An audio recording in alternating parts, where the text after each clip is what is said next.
नमस्कार मित्रांनो, आजच्या या व्हिडिओमध्ये आपण परभणी जिल्ह्यातील जिंतूर या तालुक्याच्या ठिकाणापासून अवघ्या 3 किलोमीटर अंतरावर स्थित असणाऱ्या नेमगिरी व चंद्रगिरी या ठिकाणास भेट देणार आहोत व या ठिकाणाविषयी माहिती जाणून घेणार आहोत। नमस्कार मित्रांनो, इनक्रेडिबल मराठवाडा या मालिकेच्या नव्या कोऱ्या भागामध्ये मी सुशील शहाणे तुमचं स्वागत करतो। आज आपण नेमगिरी या ठिकाणाला भेट देणार आहोत। नेमगिरी हे जैन धर्मियांचे तीर्थक्षेत्र असून परभणी जिल्ह्यातील जिंतूर तालुक्यापासून अवघ्या काही अंतरावर हे ठिकाण स्थित आहे। तर पाहूया आपण नेमगिरी कसे आहे। तर मग चला।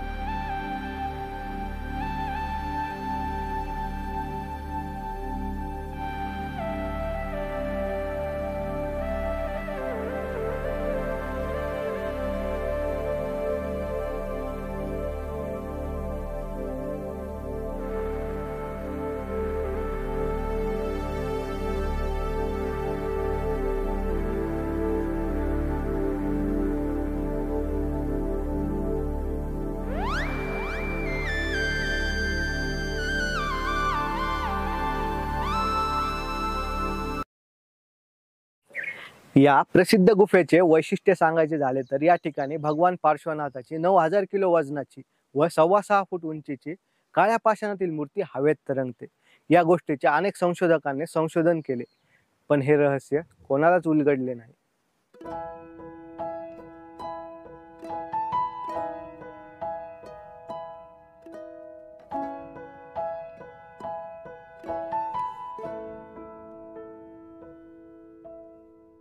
या ठिकाणी 7 गुफा आहेत आणि प्रत्येक गुफेमध्ये एक मूर्ती आहे। तर आम्ही नेमगिरीचे दर्शन घेतले आणि चंद्रगिरीच्या दिशेने जात आहोत। या ठिकाणी अतिशय निसर्गरम्य वातावरण आहे। वारं तर भरपूर सुटलेलं आहे आणि आताच पाऊस येऊन गेलेला आहे, त्यामुळे एकदम क्रिस्टल क्लिअर वातावरण झालेले आहे।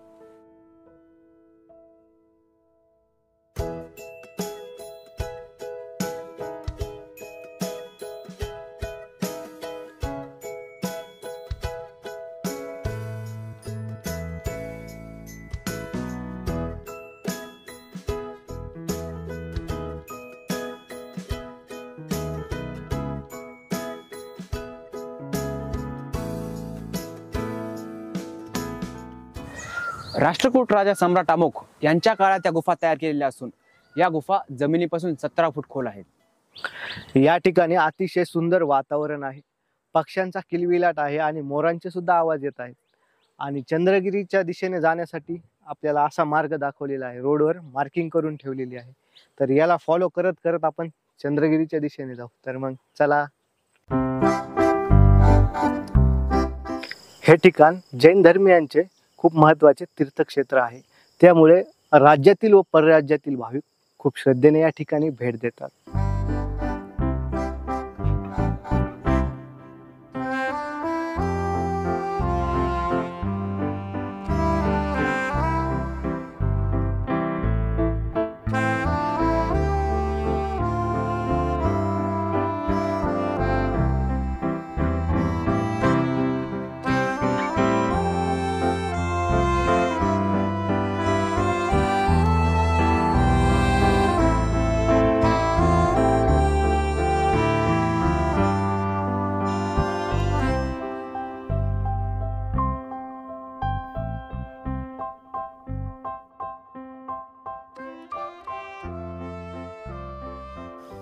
आम्ही जवळजवळ 15 मिनिटं झालं ट्रेक करतोय। अर्धा अधिक अंतर पार झालेले आहे। थकवा लागल्यामुळे दगडावर बसलेला आहे हा, आणि पाठीमागे पाहू शकता जंगल।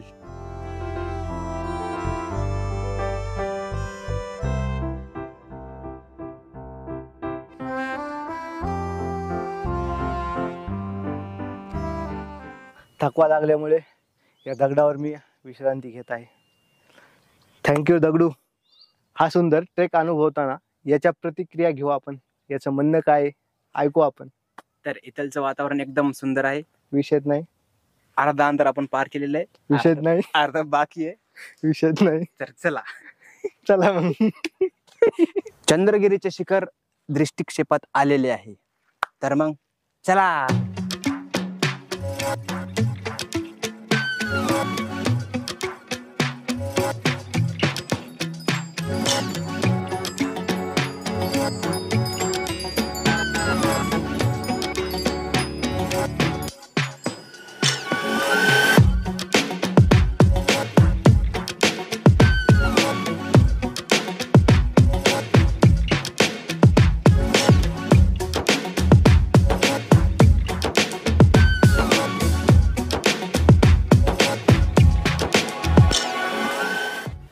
फायनली आपण चंद्रगिरी येथे आलेलो आहोत. सुंदर असे मंदिर आहे आणि या बाजूला जिंतूर शहर आहे. व्हिडिओमध्ये पुढे दाखवतो. आणि पाठीमागे पाहू शकता हे जे दिसत आहेत ढग खूपच सुंदर दिसत आहे. या गोष्टीवर तुम्ही या व्हिडिओला लाईक करून टाकाल मला खात्री आहे. मी म्हणणार नाही की व्हिडिओला लाईक करा, शेअर करा, सबस्क्राईब करा. तुम्ही करून टाकाल मला खात्री आहे.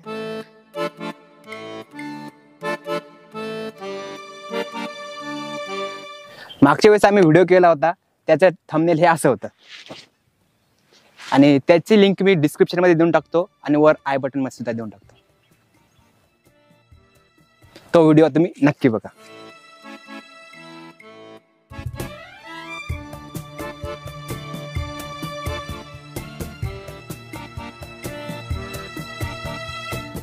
सोळाव्या शतकात श्रीवीर संघवी हे आपल्या कुटुंबासह जिंतूर या गावी आले. त्यावेळी नेमगिरी पूर्णपणे झाडाझुडपांनी वेढलेली होती, पण मंदिराचं शिखर दृष्टिक्षेपात होते. त्यावेळी त्यांनी या मंदिराच्या जीर्णोद्धाराचा संकल्प केला व पुढे 1610 मध्ये नेमगिरी व चंद्रगिरी या दोन्ही मंदिराचा जीर्णोद्धार केला. या गोष्टीची आठवण म्हणून गुफा क्रमांक 4 मध्ये असलेल्या मूलनायक नेमिनाथजी यांच्या प्रतिमेखाली या कुटुंबाचे शिल्प रेखाटले आहे. हिजरी वर्ष 631 मध्ये सैदुल कादरी हा अफगाणिस्तानातून दिल्ली येथे आला. दिल्लीवरून अजमेर ख्वाजाच्या दरबारात पोहोचला. दरबारात त्याला जैनपूर म्हणजे आजचे जिंतूर येथील जैन संस्कृतीचा विनाश करण्याचा आदेश मिळाला. आदेशानुसार कादरी दौलताबाद मार्गे जैनपूर येथे आला. त्यावेळी जैनपूर येथे यमराज व नेमिराज हे दोन भाऊ राज्य करत होते. कादरीने गुलबर्गाच्या राजाच्या साहाय्याने जैनपूर काबीज केले व मंदिर तसेच मूर्त्यांची तोडफोड केली.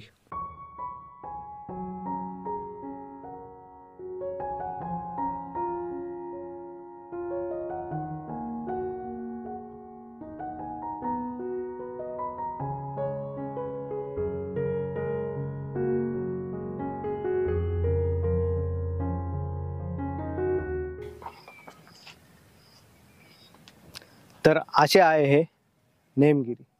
जिंतूर येथील नेमगिरी या ठिकाणी अतिशय सुंदर वातावरण आहे.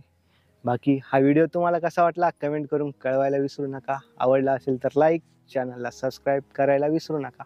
भेटूया पुढच्या शनिवारी नवीन भागात. तोपर्यंत राम राम.